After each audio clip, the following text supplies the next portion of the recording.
कमळी, अगं कशी आहेस तू? हाँ ठीक आहेस ना? थँक्यू. थँक्यू का? अगं तू का मला थँक्यू म्हणतेस? अगं जे काही केलंस ते तू केलंस, ते आतमध्ये जे काही झालं ते. तारिणीताई, मला कळलंय तू कोण आहेस. मग आता मला प्रॉमिस कर की ही गोष्ट तू कोणालाच सांगणार नाहीस. पर का?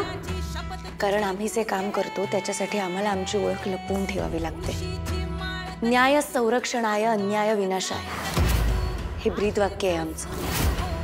गुन्हेगारांचा खरा चेहरा जर लोकांसमोर आणायचा असेल, अन्याय थांबवायचा असेल, तर आम्हाला आमचे चेहरे लपवावे लागतात. न्याय व्यवस्थेच्या आणि पोलिसांच्या सावलीखाली काम करत असतो आम्ही.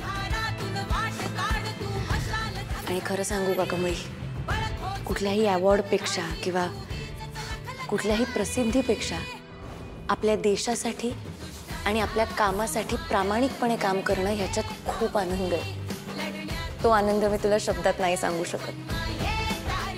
म्हणून म्हणते, प्लीज हे सगळं कोणाला सांगू नकोस. आणि हो, आणखीन एक गोष्ट, सॉरी. नाही म्हणजे मी तुझ्याशी खूप खोटं बोलले आणि माझ्यामुळे तुलाही खोटं बोलायला लागलं. खरं सांगायचं तर आम्हाला टीप लागली होती तुमच्या कॉलेजमध्ये काहीतरी घातपात होणार आहे याची, आणि म्हणून आम्हाला तुझ्या कॉलेजमध्ये येणं गरजेचं होतं. त्याच्यासाठी आम्ही सगळं खोटं बोललो तुझ्याशी. खरंच सॉरी. कमळी, तू खूप धाडसी आहेस. कायम तशीच राहा. कधीच कोणाशीच खोटं बोलू नकोस. तारिणीताई, तू अजिबात टेन्शन घेऊ नको. मी कुणालाच काय बी नाही सांगणार. तुझ्याबद्दल की नाही मनात वेगळाच आदर वाढलाय बघ.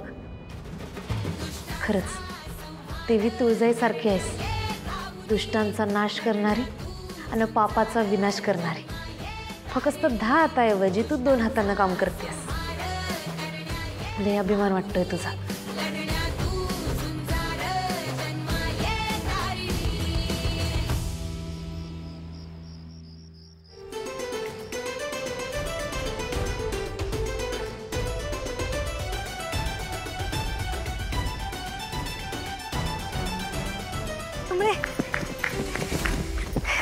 बाई, माझ्या कमळीला कुणाचीच नजर नको लागायला.